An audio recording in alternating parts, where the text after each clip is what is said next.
My name is Amelia Bennett, and I'm 29 years old. 2 hours before I was supposed to walk down the aisle, I found my sister Haley's name in my fiancé Jason's phone. Something in my gut told me to check their messages. My hands trembled as I scrolled through texts that destroyed everything I thought I knew about the two people I loved most. My perfect white dress suddenly felt like it was suffocating me. I never thought my perfect day would turn into the worst nightmare of my life. Before I tell you how my wedding day unraveled, let me know where you're watching from and subscribe to follow my journey from heartbreak to healing. I'd always been the responsible one. Growing up in suburban Detroit, I was the daughter who brought home straight A's, who never missed curfew, who had a 10-year plan before I even started high school. My parents had such high hopes for me, and I never wanted to disappoint them. I worked my way through college at the University of Michigan, double majoring in business and communications, and landed a marketing job in Chicago right after graduation. By 29, I'd worked my way up to marketing executive at one of Chicago's top advertising firms. I had the downtown apartment, the circle of ambitious friends, the wardrobe of blazers and heels. On paper, my life looked perfect, but something was missing. That changed the night I met Jason Taylor. It was at a charity gala for children's literacy. I was there representing my firm, which had sponsored the event. Jason was at a table with some financial industry people. He worked as a financial advisor at a prestigious firm downtown.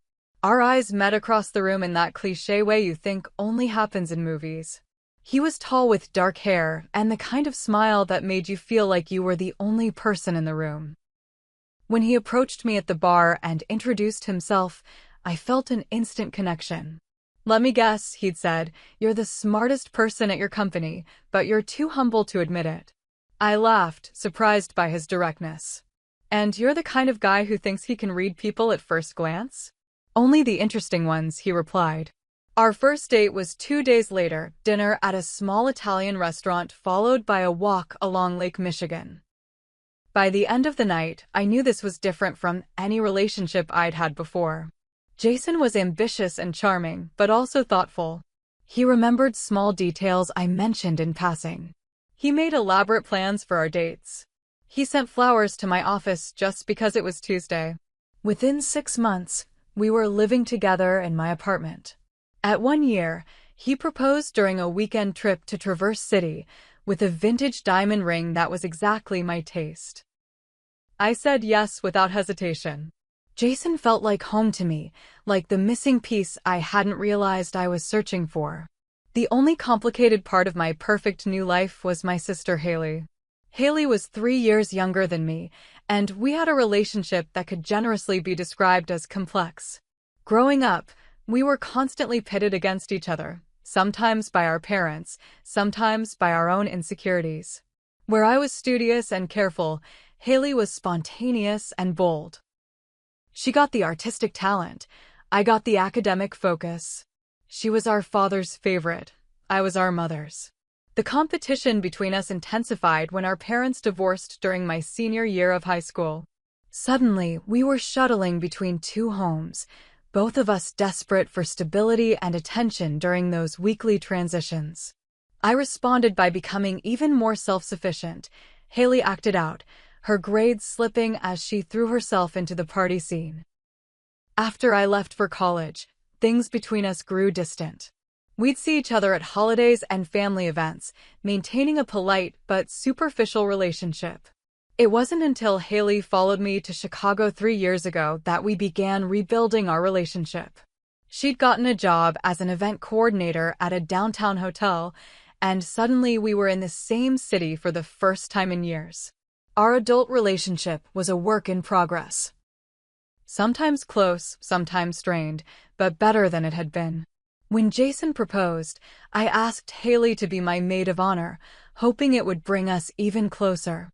She seemed genuinely thrilled for me, throwing herself into wedding planning with enthusiasm that surprised me. "You deserve this, Ames," she'd said when I asked her, using my childhood nickname. "I want to make this perfect for you." And she had been the perfect maid of honor. Organizing my bridal shower, arranging fittings, helping select floral arrangements. If there were moments when I caught a strange expression on her face, or times when she grew quiet when Jason entered the room, I dismissed them. Old habits die hard, and I'd spent a lifetime interpreting Haley's actions through a lens of competition. My best friend Kate noticed it first. She and I had been friends since college, and she was one of my bridesmaids. "Is everything okay with Haley?" she asked about 2 months before the wedding. We were at my final dress fitting, and Haley had just left early, claiming a work emergency. "What do you mean?" I asked, twirling in front of the mirror in my ivory lace gown. "I don't know. She seems off when Jason's around. Like she's putting on a performance." I shrugged it off. That's just Haley being Haley. She's always been a little dramatic. "If you say so," Kate replied, but I could tell she wasn't convinced. There were other moments too. At the engagement party, I'd gone looking for Jason and found him and Haley in deep conversation on the restaurant's terrace. They'd sprung apart when I approached, both laughing a little too loudly. At Christmas, I noticed them exchanging glances during family dinner. Once, I came home early from work and thought I heard Haley's laugh from our bedroom, but when I called out, Jason appeared from his home office alone, saying he'd been on a work call. I dismissed each incident, burying any unease beneath wedding preparations. We'd chosen a beautiful lakeside resort in northern Michigan for the ceremony and reception. Both of us had Michigan roots, and we wanted something elegant but connected to our home state. Planning consumed my free time, selecting invitations, tasting cakes, coordinating with vendors. The night before our wedding, we had the rehearsal dinner at the resort's waterfront restaurant. Everyone seemed happy, festive. My parents were even being civil to each other. Jason's family had welcomed me warmly. Haley gave a beautiful toast that brought tears to my eyes about how she'd always looked up to her big sister and how Jason was lucky to have found me. If her smile seemed a bit strained, I attributed it to the emotion of the moment. That night, in our separate rooms, Jason had insisted on following tradition. He called to wish me sweet dreams. "Tomorrow at this time, you'll be Mrs. Taylor," he said. "I can't wait to start our life together." I fell asleep feeling like the luckiest woman in the world. The morning of the wedding dawned sunny and perfect. The bridal suite was buzzing with activity, my mother, Kate, and the other bridesmaids all getting their hair and makeup done while champagne flowed freely. The only person missing was Haley. "Has anyone heard from my sister?" I asked, checking my phone again. She was supposed to be here an hour ago for her hair appointment. My mother frowned. "I'll try calling her again." Just then, my phone buzzed with a text from Jason. "Can't find my vows. Did I leave them in your suite last night?" I remembered he'd stopped by briefly to drop off my wedding gift. "I'll check," I replied. As I was searching, Jason called. "Any luck?" "Still looking," I said. "But your phone is here. Did you know that?" "Oh, thank God," he replied. "I've been looking everywhere for it. Can you check if my vows are saved in the Notes app? Then maybe you could text them to me." "Sure, no problem." Little did I know that simple request would change the course of my entire life. I found Jason's phone on the side table where he must have left it the night before. It was still charged, and I easily bypassed his passcode, 1215, my birthday, to look for his vows. I opened the Notes app but didn't see anything wedding-related. Maybe he'd sent them to himself in a text, I thought, opening his messages. That's when I saw it. Haley's name near the top of his recent conversations. There was nothing unusual about them texting. She was my maid of honor, after all.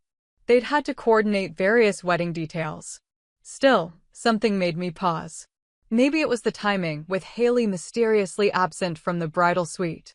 Maybe it was all those small moments of unease I'd pushed aside.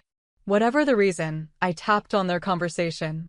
The most recent exchange was from last night, after the rehearsal dinner. Jason: "Are you sure about tomorrow?" Haley: "No, but it's too late now. We can talk after they leave for the honeymoon." Jason: "I hate this. Meet me by the boathouse in 20. Haley: "Can't. Mom's watching me like a hawk. Tomorrow will be hell." My heart began to pound. This could mean anything, I told myself. Maybe they were planning a surprise for me. Maybe Haley was having cold feet about her speech. I scrolled up further, through conversations about seating arrangements and suit fittings. Nothing seemed amiss until I reached messages from 3 months ago, around the time of Jason's bachelor party weekend. Haley, I can't stop thinking about last night. Jason, me neither. What are we doing? Haley, I don't know. But I've never felt this way before. Jason, it's crazy, right? But when we're together. Haley, I know. It's always been there, I think. My hands were shaking so badly I could barely hold the phone. I continued scrolling, each message confirming what I didn't want to believe. They'd been meeting secretly for months, at hotels when Jason claimed to be on business trips, at our apartment when I worked late. There were references to moments stolen during wedding planning, right under my nose. And then came the photos. Nothing explicit, but intimate nonetheless. Haley in what appeared to be a hotel bed, sheets pulled up, smiling at the camera with tousled hair. Jason shirtless, sending her a mirror selfie with the caption, "Thinking of you." My sister and my fiancé betraying me in the most fundamental way possible. The final proof came in a message from just 2 weeks ago. Jason, sometimes I think we should just tell her. Haley, after the wedding. I can't destroy her big day. Jason, you're right. After they've paid for everything. It would be cruel otherwise. Haley, exactly. We'll find the right time after they get back. She deserves one perfect day. They were planning to continue their affair and tell me afterward. After my parents had spent thousands on a wedding. After I had committed my life to a man who was sleeping with my sister. I don't know how long I sat there, staring at the phone, my wedding dress pulled around me like a deflated dream. The suite bustled with activity around me. My mother on the phone trying to locate Haley, bridesmaids taking selfies, the makeup artist asking if I wanted another touch-up. I felt disconnected from my body, like I was floating above the scene, watching someone else's life implode. My hands trembled. Nausea rose in my throat. Tears welled, threatening to ruin the flawless makeup I'd sat still for an hour to perfect. Kate noticed first. She'd always been attuned to my moods, and she saw the color drain from my face. Amelia? What's wrong? She crossed the room, champagne flute still in hand. I couldn't speak. I simply turned the phone toward her. She set her glass down and took it, her expression changing from confusion to shock as she scrolled. Oh my God, she whispered, sinking onto the ottoman beside me. Amelia, I'm so sorry. You were right, I managed to say, my voice hollow. You noticed something was off with Haley. I should have listened. Kate put her arm around me. I had no idea it was this. I thought maybe she was jealous or... She is jealous, I said bitterly. She always has been. But this is beyond anything I could have imagined. Kate continued reading through the messages, her expression growing increasingly horrified. That absolute bastard, she muttered. And your own sister. I think I'm going to be sick, I said, suddenly standing. I barely made it to the bathroom before emptying the contents of my stomach. Champagne and nerves, and now this devastating betrayal. When I emerged, shaky and pale, Kate was waiting with a cold washcloth and a glass of water. What do you want to do? She asked quietly. The ceremony is in 2 hours. Guests will be arriving soon. The reality of my situation crashed down on me. 200 people were about to witness either my marriage to a man who'd been cheating with my sister or the public cancellation of a wedding they'd traveled to attend. I need to talk to them, I said, surprising myself with the steadiness in my voice. Separately. I need to hear them say it. Kate nodded. I'll find Haley. She can't have gone far. And Jason? I asked, looking down at his phone in my hand. As if on cue, it buzzed with an incoming call, Jason's name flashing on the screen. I declined it. One thing at a time, Kate said gently. Let me find Haley first. As Kate left, my mother returned to the suite, frustration evident on her face. Still no answer from your sister. This is so irresponsible of her, today of all days. She stopped abruptly, finally noticing my state. Amelia? Sweetheart, what's happened? I took a deep breath. How could I tell my mother that both her daughters had betrayed her trust? That the wedding she'd spent a year helping me plan was about to implode? Mom, I said, my voice breaking, I need to show you something. My mother's reaction moved through shock to disbelief to a cold, contained fury I'd rarely seen in her. She was the one who'd raised us to value loyalty above all else, who'd instilled in us that family was sacred even through the messiest parts of her divorce from my father. "Where is your sister?" she asked, her voice dangerously calm after reading enough of the messages to understand what was happening. "Kate went to find her," I replied, sitting numbly in my wedding gown, a mockery of the happy day that should have been unfolding. My mother began pacing the suite, wedding planner mode activated despite her evident distress. "We need to talk to the venue coordinator. The flowers, the caterers, the photographer, everything needs to be." "Mom," I interrupted, "I haven't decided what I'm doing yet." She stopped pacing and stared at me in disbelief. "Amelia Rose Bennett. You cannot possibly be considering going through with this wedding." "Of course not," I said quickly. "But I need to confront them first. I need to hear it from them." My mother's expression softened slightly. "Oh, sweetheart." She sat beside me, careful not to wrinkle my dress, a ridiculous concern given the circumstances. "Some betrayals don't require further confirmation." Jason's phone buzzed again in my hand. 3 missed calls from him now and a text. "Did you find my vows?" Ceremony's getting close. The sheer audacity of it sent a fresh wave of nausea through me. He was still planning to stand at the altar and pledge his love and fidelity to me, hours after texting my sister about their affair. A soft knock at the door preceded Kate's return, with Haley beside her. My sister looked immaculate in her maid of honor dress, a dusty rose that complemented her fair skin and dark hair. The dress I'd chosen for her, at fittings we'd attended together, laughing and bonding like the sisters I thought we were becoming again. "Amelia?" Haley's voice was uncertain as she took in the scene, me in my wedding dress with mascara-stained cheeks, our mother standing protectively nearby, Kate's grim expression. "What's going on? Is the wedding delayed?" The casual deception in her tone snapped something in me. I stood, Jason's phone clutched in my hand. "You tell me, Haley," I said, my voice steadier than I expected. "Is the wedding delayed? Or were you planning to stand beside me while I married the man you've been sleeping with?" Her face went white, then red. For a moment, she seemed about to deny it, her mouth opening with what would surely be another lie. Then her eyes fell on the phone in my hand, and her shoulders slumped. "How did you find out?" she whispered. "Jason left his phone here last night," I said. "He asked me to find his vows in his notes app. I found something else instead." My mother made a small, pained sound. Haley's eyes darted to her, then back to me. "Amelia, she began, but I cut her off." "How long, Haley?" "The texts I saw go back 3 months, but somehow I doubt that's when it started." Haley sank onto the nearest chair, her bridesmaid bouquet still clutched absurdly in her hands. "It started during the bachelor and bachelorette weekend," she admitted quietly. "We were both in Vegas, different hotels, but we ran into each other at a club. I was drunk, he was drunk. That was 6 months ago," I said flatly. She nodded miserably. "It was supposed to be a one-time mistake. We agreed to never speak of it again, to forget it happened. But then what?" My mother's voice was like ice.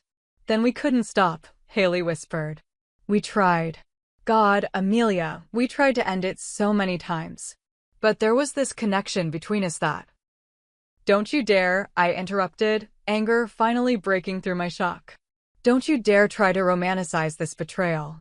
Tears spilled down Haley's cheeks. "I'm so sorry. I never meant to hurt you. I've always been second best to you. Second in school, second with Mom, second with Dad even though he pretends otherwise. For once in my life, I was someone's first choice. His first choice." I laughed bitterly. "He proposed to me, Haley. He was planning to marry me today." "Whatever he told you was a lie. We were going to tell you after the honeymoon," she said, confirming the texts I'd read. We didn't want to ruin the wedding after everyone had spent so much money and traveled so far. How considerate of you both, I said, my voice dripping with sarcasm. A commotion outside the door interrupted us, followed by insistent knocking. Amelia. Jason's voice. What's going on? Everyone's saying there's a problem with the wedding. My mother moved toward the door, fury in every line of her body, but I held up my hand to stop her. Let him in, I said. I want to hear what he has to say. Kate opened the door, her expression pure contempt as she faced Jason. He looked handsome in his tuxedo, his dark hair perfectly styled, his face a mask of confusion that dropped the instant he saw Haley sitting in her bridesmaid dress, tears streaming down her face. What's she doing here? He asked, attempting confusion. Shouldn't she be getting her hair done or something? I held up his phone. Stop lying, Jason. I know everything. He paled visibly, eyes darting between the phone, me, and Haley. For a long moment, he seemed unable to form words. Amelia, he finally said, stepping toward me. Baby, I can explain, don't call me that, I snapped. And don't come any closer. He stopped, hands raised placatingly. It's not what you think. Really? I scrolled through his phone theatrically. So these texts about meeting in hotels while I was working late, about continuing your relationship after our honeymoon, about how you can't help the connection between you, that's all what? A book club discussion. It was a mistake, he said, his voice breaking. I got cold feet about the wedding. Haley was there. She understood what I was going through. One thing led to another, but it didn't mean anything. Haley's head snapped up. It didn't mean anything, she repeated incredulously. Not helping, Haley, my mother muttered. Jason ran a hand through his perfect hair, disheveling it. Amelia, please. I love you.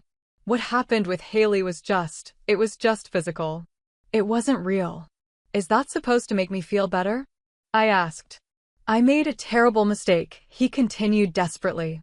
But we can work through this. We can get counseling, take some time. Like you did with Melissa? Kate interjected. Everyone turned to look at her. Your ex-girlfriend, Kate clarified, arms crossed. The one you were with before Amelia. I ran into her brother last month at a work event. Interesting story, he told me about why you two broke up. Something about you sleeping with her cousin. Jason's face confirmed it before he could stammer out a denial. I felt a fresh wave of betrayal wash over me. This wasn't just a one-time lapse in judgment. This was a pattern. Get out, I said quietly. Amelia, please get out. I screamed, my composure finally shattering completely. Get out of my sight, get out of my life. The wedding is off. The door opened again, revealing the wedding planner's concerned face. Is everything all right? The musicians are asking if they should begin seating music, and the photographer needs to know where you want pre-ceremony photos. The absurd normalcy of her questions against the backdrop of my imploding life pushed me over the edge. I began to laugh, a high, slightly hysterical sound that quickly dissolved into sobs. Through my tears, I saw the four people in the room staring at me, Kate with compassion, my mother with protective rage, Haley with guilt and misery, and Jason with the desperate expression of a man watching his carefully constructed life crumble. The wedding, I managed to say through my tears, is cancelled. In the shocked silence that followed my declaration, I felt a strange sense of clarity emerge through the pain. Standing there in my custom-designed wedding gown, surrounded by the wreckage of what should have been the happiest day of my life, I suddenly knew with absolute certainty what I needed to do. I deserve better than this, I said, my voice stronger. I deserve better than a man who would betray me with my own sister. And I deserve better than a sister who would betray me with the man I loved. My mother stepped forward, placing a protective arm around my shoulders. Of course you do, sweetheart. Jason made one last desperate attempt. Amelia, please, we can postpone. Take some time to work through this. There is nothing to work through, I interrupted. This isn't a speed bump, Jason. This is a concrete wall we've crashed into at full speed. We're done. The wedding planner, finally grasping the situation, cleared her throat awkwardly. I'm so sorry to interrupt, but I need to know what to tell the guests. They're already arriving. The practical question cut through the emotional intensity of the moment. 200 people were gathering at the lakeside ceremony site, unaware that there would be no vows exchanged today. I'll handle the announcement, my mother said decisively. No. The deep voice from the doorway belonged to my father, who must have arrived while we were arguing. I'll do it. Despite their difficult divorce, my parents had maintained civility for our sakes. Now, seeing my father's face transform from confusion to understanding as he took in the scene, I felt a rush of gratitude for his presence. Dad, I managed, fresh tears springing to my eyes. He crossed the room in 3 strides, enveloping me in a hug that felt like the first safe place I'd encountered in hours. Over his shoulder, I saw Haley shrink back, aware of how deeply she'd disappointed him too. I got a text from your mother, he explained, releasing me to glare at Jason, who had the good sense to look terrified. Said there was an emergency with the wedding. I see she wasn't exaggerating. I quickly filled him in on what had happened, watching his expression darken with each detail. I'll tell the guests, he repeated when I'd finished. No details necessary. Just that the wedding has been cancelled due to circumstances beyond our control. The financial loss, Jason began, is the least of what you deserve, my father cut him off coldly. Consider yourself lucky if I don't break your jaw once the guests have left. I'll help coordinate, Kate said, pulling out her phone. I'll text the bridesmaids to help manage things. Jason's parents appeared in the doorway next, confusion evident on their faces. Jason? What's going on? His mother asked. Reverend Williams is asking if we're delaying the start time. I watched understanding dawn on their faces as they took in the tableau before them, Jason standing apart, my tear-streaked face, the tense postures of everyone in the room. What have you done? His father asked quietly, and I realized he was addressing Jason, not me. Jason's mother crossed to me, genuine distress in her eyes. Amelia, what's happened?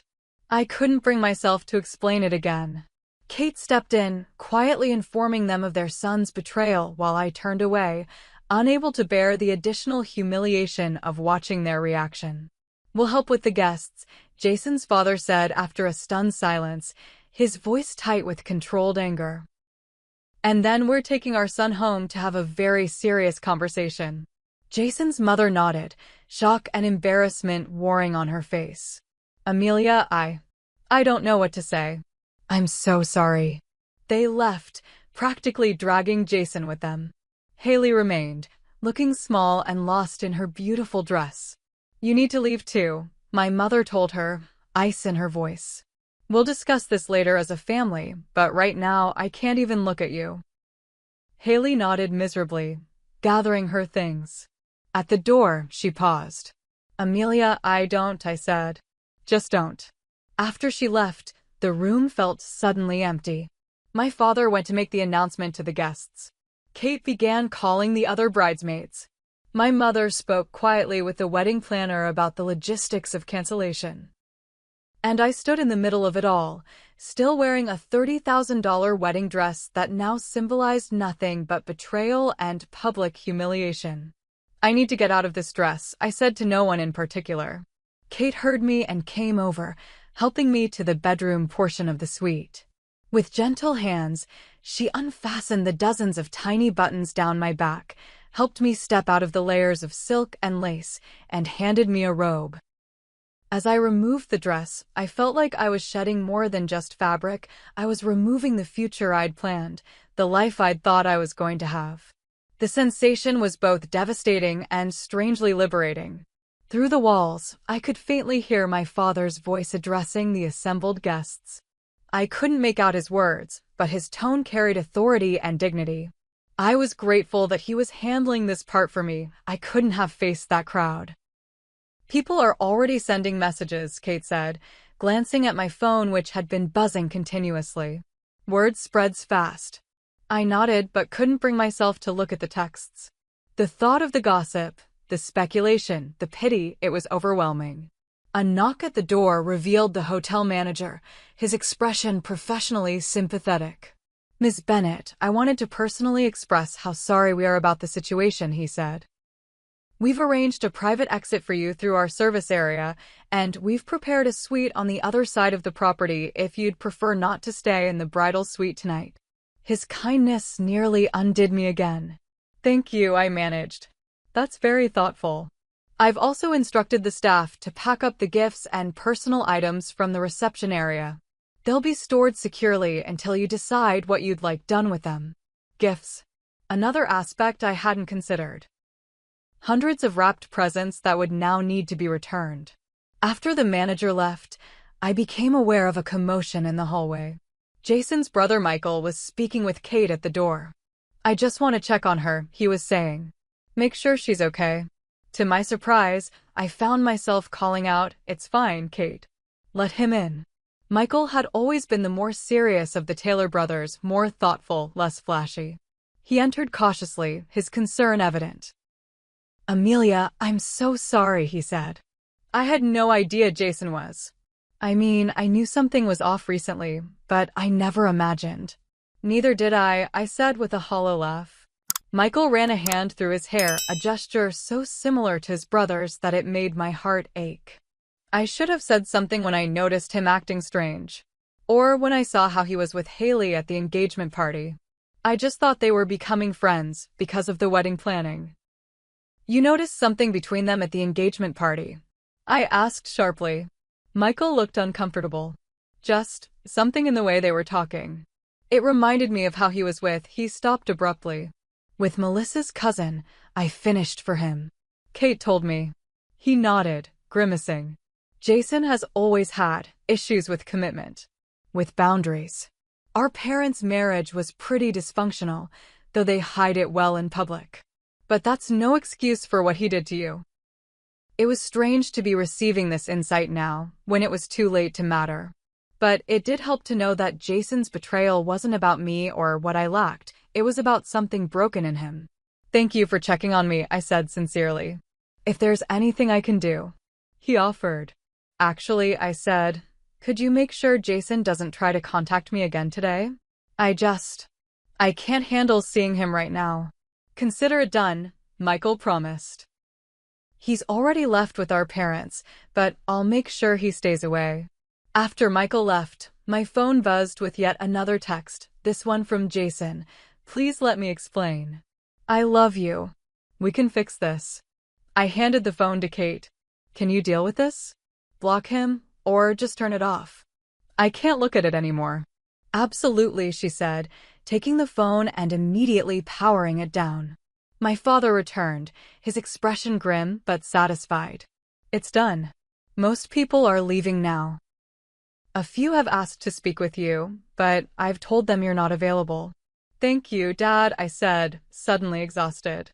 The adrenaline that had carried me through the confrontations was wearing off, leaving behind a bone-deep weariness.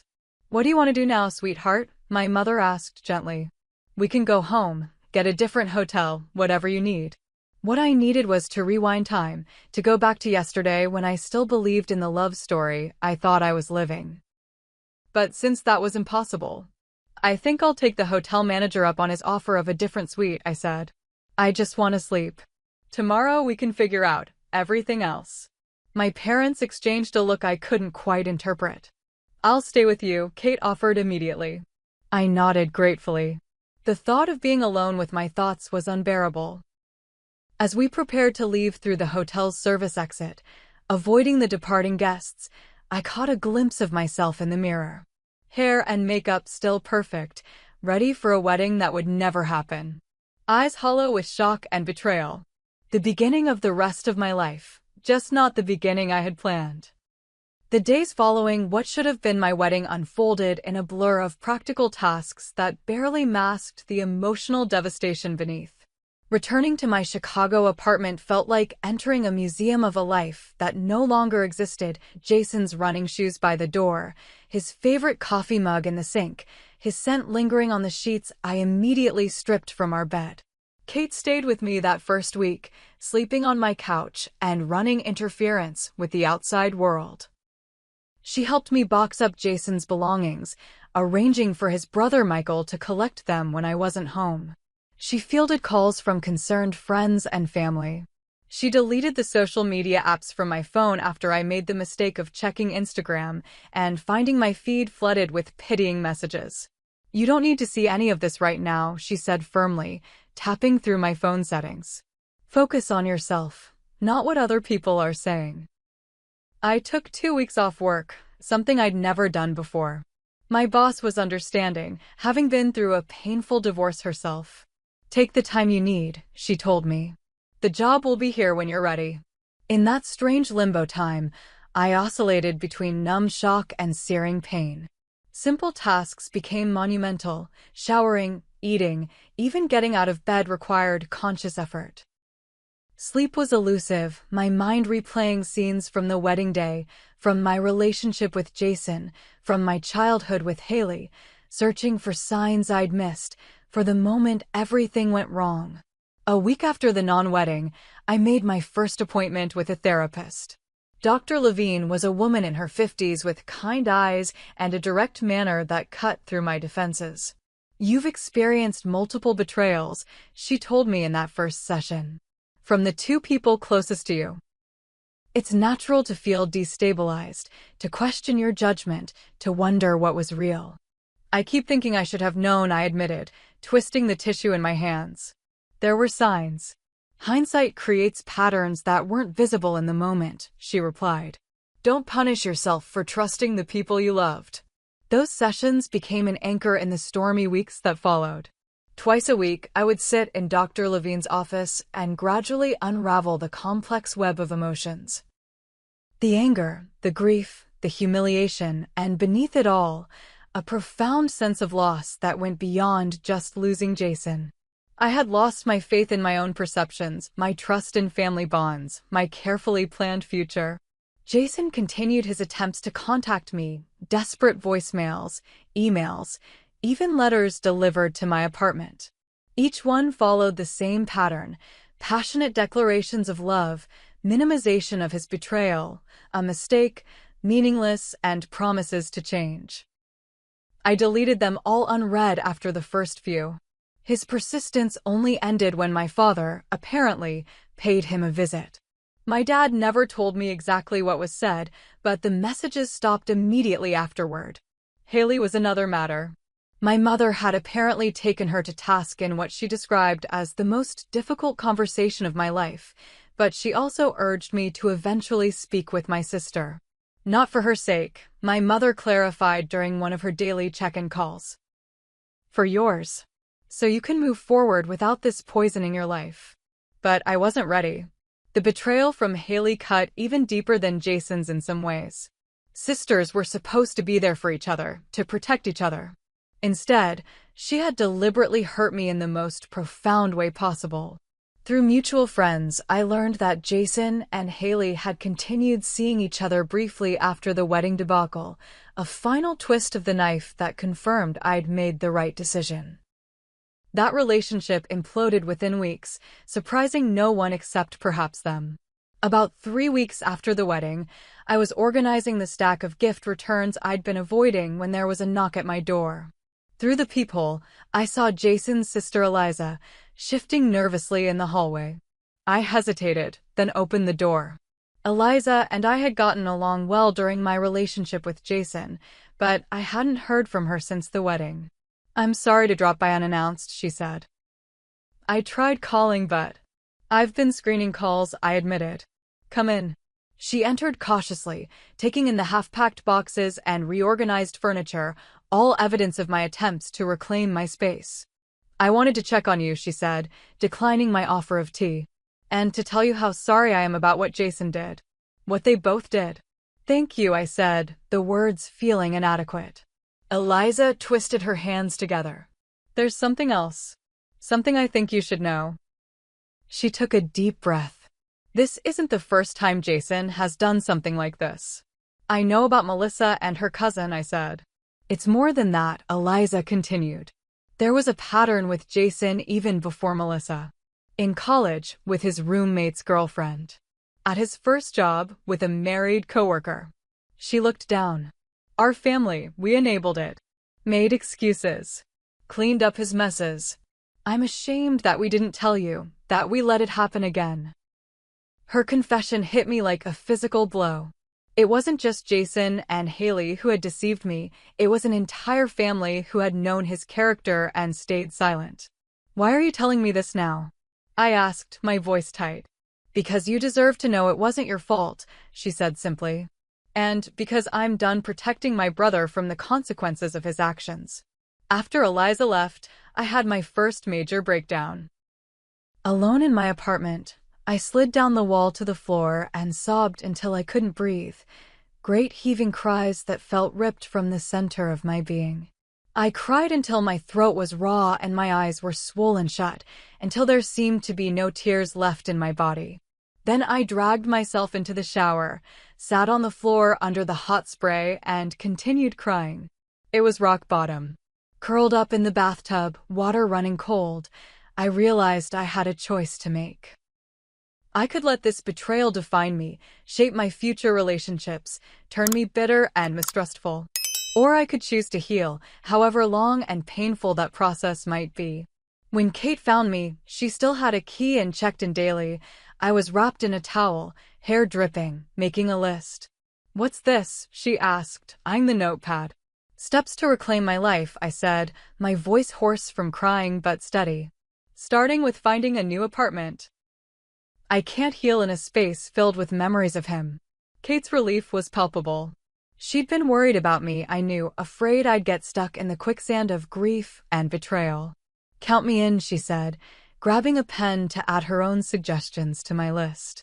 Operation Amelia 2.0 is officially underway. That night, for the first time since the wedding day, I slept deeply and without dreams. 1 month after my canceled wedding, I signed a lease on a new apartment in a different neighborhood. It was smaller than the place I'd shared with Jason, but it had abundant natural light and no memories lurking in its corners. Kate and a few other close friends helped me move, turning what could have been a melancholy day into something closer to a celebration, complete with pizza, wine, and a ceremonial burning of the last few items Jason had left behind. "To new beginnings," my friend Derek toasted, raising his plastic cup. "And to remembering who you were before him." That phrase stuck with me. Who had I been before Jason? Before I'd shaped my life around our relationship, our plans, our future? I'd lost touch with parts of myself, hobbies abandoned for lack of time, friendships that had faded as I focused on my relationship, dreams I'd modified to accommodate our joint path. In therapy, Dr.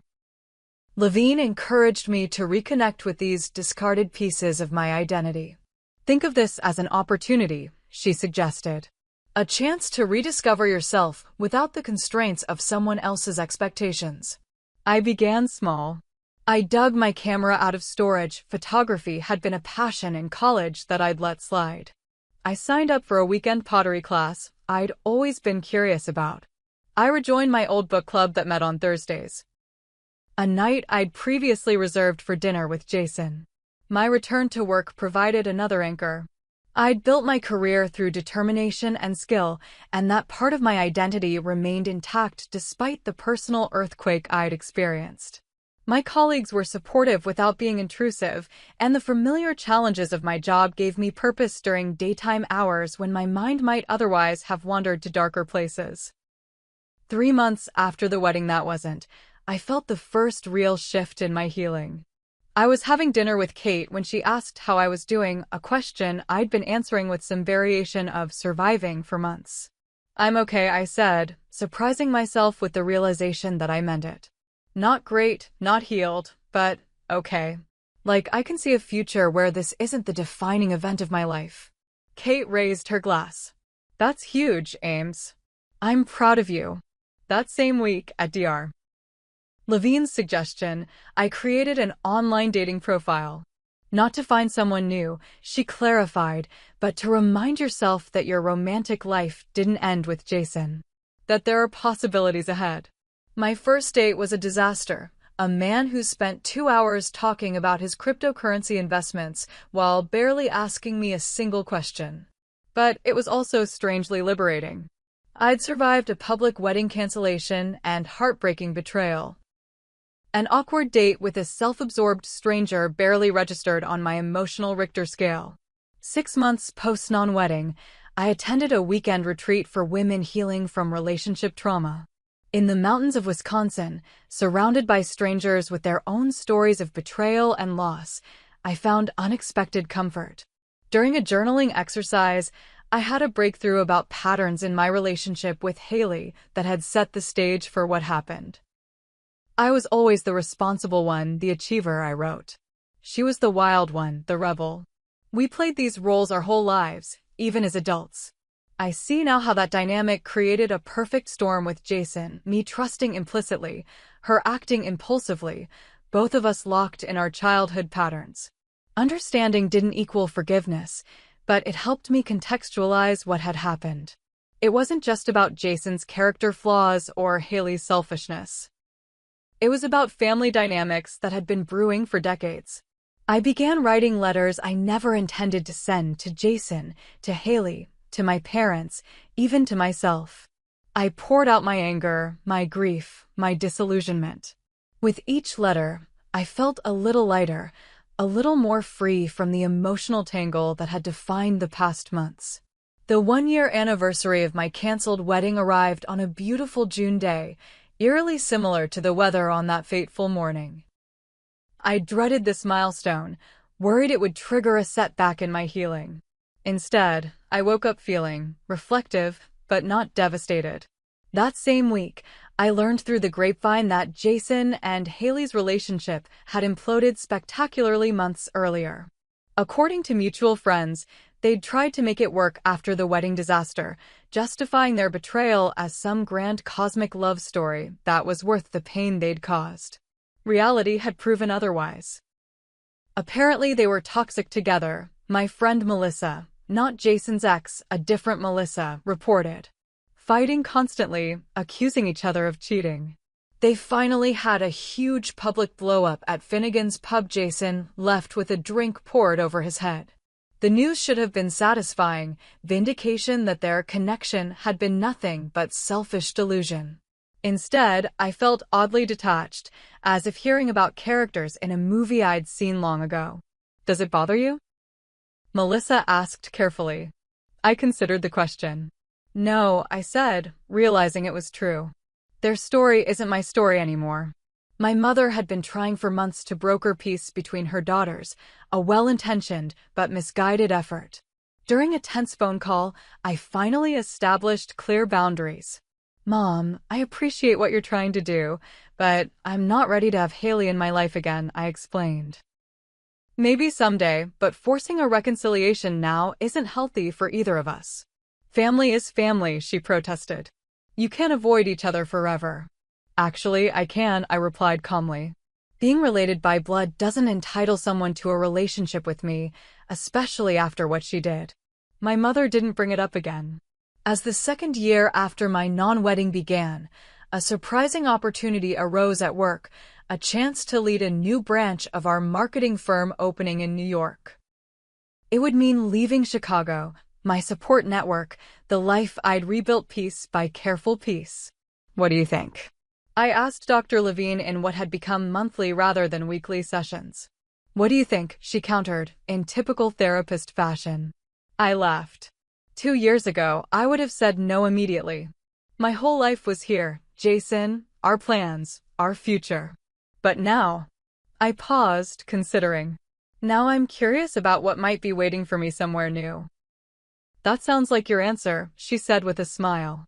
The decision to move felt simultaneously terrifying and exhilarating, a radical act of faith in myself and my future. My Chicago friends threw me a going-away party that doubled as a celebration of how far I'd come. Before leaving, I made one final pilgrimage, back to the lakeside resort where my wedding was supposed to have happened. I went alone, on a quiet weekday when I knew there would be no other events. The staff had changed. No one recognized me as the bride who never was. I walked down to the ceremony site by the water, now empty of chairs and flowers and expectations. Standing there, looking out at the gentle waves, I performed a private ritual of release, saying goodbye to the life I'd planned, the future I'd imagined, the pain I'd carried. I didn't cry. Instead, I felt a profound sense of peace wash over me, as steady and healing as the lake itself. "Thank you," I whispered to no one and everyone, for the gift of starting over. 2 years after the wedding that never happened, my life in New York had taken shape in ways I never could have predicted. The marketing division I led had exceeded all growth projections, earning me a reputation as someone who could not only survive adversity but thrive because of it. My apartment in Brooklyn became a home, filled with photography I'd taken during weekend explorations of my new city, pottery pieces from classes I continued to attend, and furniture I'd selected for no one's taste but my own. Most surprisingly, I'd cautiously begun dating again, real dating this time, not the half-hearted attempts of my early healing period. I'd met Daniel, a professor of architecture, at a friend's dinner party. Our relationship developed slowly, built on a foundation of honest communication and careful trust. He knew my story. It was impossible to get close to me without learning it, but never made me feel defined by it. "Everyone has a past," he said simply when I finally told him the full details one night, 6 months into our relationship. "What matters is how it shapes you, not that it happened." With Daniel, I learned that vulnerability wasn't weakness, it was courage. Each time I shared a fear, a boundary, a need, and was met with respect rather than manipulation, my capacity for trust expanded a little more. The Christmas after I moved to New York marked the first family holiday I'd attended since the wedding disaster. My mother had finally stopped pushing for reconciliation, accepting that my relationship with Haley might never return to what it once was. But when she called to invite me home for the holidays, she mentioned gently that Haley would be there. "It's your decision entirely," she said. "No pressure. We can arrange different days if that's easier." I surprised myself by saying, "No, it's okay. I can handle seeing her." That Christmas dinner was undeniably tense. Haley looked different, her hair shorter, her face thinner, her usual confidence dimmed.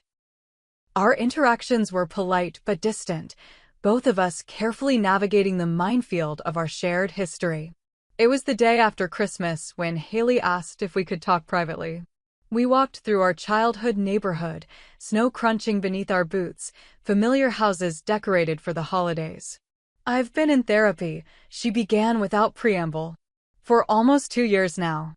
Working on everything. Why I did what I did. My need for validation. My self-destructive patterns." I nodded but said nothing, waiting. "I know there's nothing I can say that will fix what I did to you," she continued. "I'm not asking for forgiveness or for things to go back to how they were. I just want you to know that I understand the depth of my betrayal, and I'm truly sorry. Not sorry I got caught, not sorry for the consequences. Sorry for the pain I caused you, which was unforgivable." Her words were clearly rehearsed, but nonetheless sincere. I considered them carefully before responding. "Thank you for saying that," I finally said. "I appreciate the apology, and I'm glad you're getting help." Are you doing okay?" she asked hesitantly. "Mom says you're doing well in New York." "I am," I confirmed. "It turns out there's life after betrayal. A good life, even." We walked in silence for a while longer before Haley spoke again. "Do you think we'll ever be able to have any kind of relationship again?" she asked, her voice small. I stopped walking, turning to face her directly. "I don't know, Haley. I really don't. What happened between us wasn't a simple fight or misunderstanding. You made countless deliberate choices to betray me in the most painful way possible." She flinched, but didn't argue. "Right now," I continued, "I can be civil at family gatherings. I can acknowledge your apology. I can even hope that you find happiness and healing. But trust? A close sisterly relationship? I don't know if that's possible."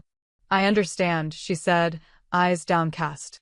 "For what it's worth, I miss who we were becoming before everything." "So do I admitted. But we can't go backward." That conversation didn't magically repair our relationship, but it did create a framework for moving forward, with clear boundaries and realistic expectations on both sides. A few months later, I had an unexpected encounter that closed another chapter in my story. I was in Chicago for a conference and ran into Jason at a coffee shop near my old office. The sight of him was jarring, like seeing a character from a movie suddenly materialize in real life. He noticed me at the same moment, coffee cup freezing halfway to his lips. For a second, I thought he might leave to avoid the interaction. Instead, he approached my table. "Amelia," he said, his voice holding none of the desperate persuasion of his post-wedding communications. "You look well." "Thank you," I replied, surprised by my own calmness. "So do you." He asked if he could sit. After a moment's consideration, I gestured to the empty chair across from me. Our conversation was brief and surprisingly civil, surface-level updates about work, mutual acquaintances, the unusually warm spring. He had moved to Milwaukee, was working for a new firm. He didn't mention dating anyone, and I didn't volunteer information about Daniel. As he prepared to leave, he hesitated. "I know it doesn't change anything, but I truly am sorry for what I did to you. There's no excuse, and you deserved better." 2 years earlier, I had desperately needed to hear those words. Now, they were just words, meaningful but no longer necessary for my healing. "Thank you for saying that," I said simply. Walking away from that chance meeting, I realized that Jason no longer held any power over my emotions, positive or negative. The man who had once been the center of my world was now just someone I used to know. The revelation was quietly triumphant. As I approach the 3rd anniversary of what I now think of as the wedding that saved me, I can look back with perspective I once thought impossible. The betrayal that shattered my life became the catalyst for rebuilding it on a stronger foundation, one based on genuine self-knowledge, carefully considered choices, and relationships built on respect rather than need.